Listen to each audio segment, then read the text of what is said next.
যে কোনো সময় বিশাল বড় একটা দুর্ঘটনা হতে পারে। যেখানে দাঁড়িয়ে আমি আজকে এই ভিডিওটা করছি, এটা হচ্ছে ভোলা লালমোহন থানা ধলিগড় নগরের ২ নং ওয়ার্ডের কুলচরার ভিতরে পড়ছে।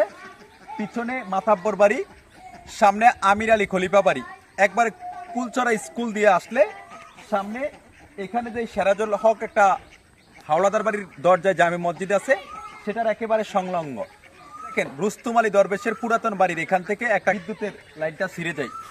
আজকে 2 দিন ধরে আমরা বিদ্যুৎ অফিসে ফোন দেওয়ার পরও তারা কোনো ধরনের কোনো রেসপন্স করতেছে না। তারা এখন একটা পেয়েছে যে লালমোহন কল দিলে বলে মুর্শিদের কল দেন, মুর্শিদের কল দিলে বলে আমরা এই জায়গায় আসছি, তমুক জায়গায় আসছি, এখন আসতেছি, আসমু আস্তে আস্তে বলতে আজকে 2 দিন। কিছুক্ষণ আগে দিনের এখন 11টা বাজে একজনের কাছে ফোন দিছি বিদ্যুৎ অফিসে।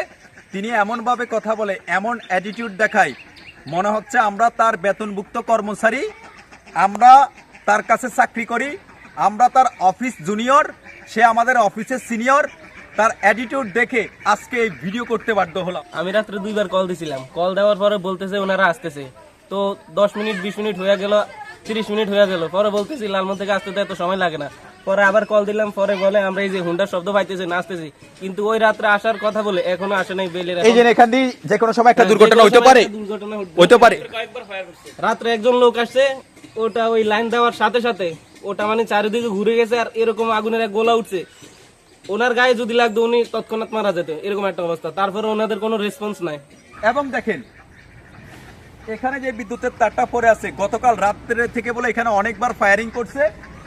শত শত পোলাপান এই মাদ্রাসা পড়াশোনা করে, যে কোনো সময় একটা বড় ধরনের দুর্ঘটনা হতে পারে।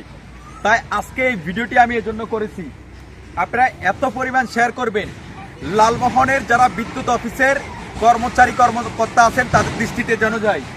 যে কোনো সময় যদি এখানে একটা মাসুম বাচ্চা, মাদ্রাসা পড়ে একটা বাচ্চা যদি দুর্ঘটনা হয়, বিদ্যুৎ অফিসের কর্মচারী কর্মকর্তা তারা কি আপনারা দায়ভার নেবেন? দেখেন কোন জায়গা থেকে এই তারটা শিখছে, আমরা একটু দেখাই, এদিকে নিয়ে আসেন। এটা হচ্ছে মেইন তার, এই যে কারেন্টের পিলার, এই যে এখানে তারটা পড়ে আছে নাকি হুজুর? জি জি জি, এই তারটা এখানে পড়ে আছে। যে একটা রিস্কিউতে আছে, যে কোনো সময় বড় ধরনের একটা দুর্ঘটনা হতে পারে। আমরা তাদের কাছে ফোন দিলে তারা আমাদেরকে এমনভাবে অ্যাটিটিউড দেখায়, মনে হচ্ছে আমরা তাদের, ভাই আমরা কি আপনাদের বেতনভুক্ত কর্মচারী? আমাদের টাকা দিয়ে আপনার ফ্যামিলি চলে, আমাদের টাকা দিয়ে আপনার বিদ্যুৎ অফিস চলে, আমাদের টাকা দিয়ে আপনাদের সব কিছু চলে। তারপরে আমাদেরকে আপনারা সার্ভিস দিতে সমস্যা কি? একদিনে 24 ঘন্টার ভিতরে আমরা দেখছি 5 ঘন্টা বিদ্যুৎ থাকে না, তারপরেও পুরো মাসের আপনারা বিল নেন। আমরা কি বিলের সময় আপনাদেরকে বাজাই?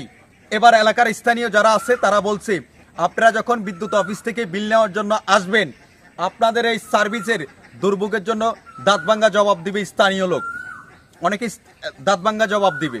একাধিকবার আপনাদেরকে ফোন দেওয়ার পরও আপনারা কোনো ধরনের কোনো রেসপন্স করেন না। আপনারা আসতেছি, ওখানে আছে, সেখানে আছে, আপনাদের এত সমস্যা কিসের? আপনাদের এত সমস্যা কিসের? আপনাদেরকে আমরা বেতনভুক্ত কর্মচারী, কোথায় কি সমস্যা আপনাদেরকে ফোন দিয়ে জানানোর পরও আপনারা আপনাদের জায়গা থেকে কোনো ধরনের কোনো রেসপন্স করতেছেন না। কারণ কি? এখানে মাসুম বাচ্চারা পড়াশোনা করে। এখানে যদি এই যে কারেন্টের তারের সাথে যে কোনো সময় লাইন দিলে একটা বাচ্চা যদি এখানে যে কোনো সময় একটা দুর্ঘটনা হয়, আপনার বিদ্যুৎ অফিস কি তার লাইফ নিবে? আপনি তার দায় নিবেন? নিবেন না। তার পরিবারের একটা সন্তান যাবে, একজন পরিবারের সদস্য হারাবে, কোনো মা তার সন্তানকে হারিয়ে আকুতি মিনতি করে কবরস্থানের দ্বারে গিয়ে কানবে, আপনার কিচ্ছু হবে না।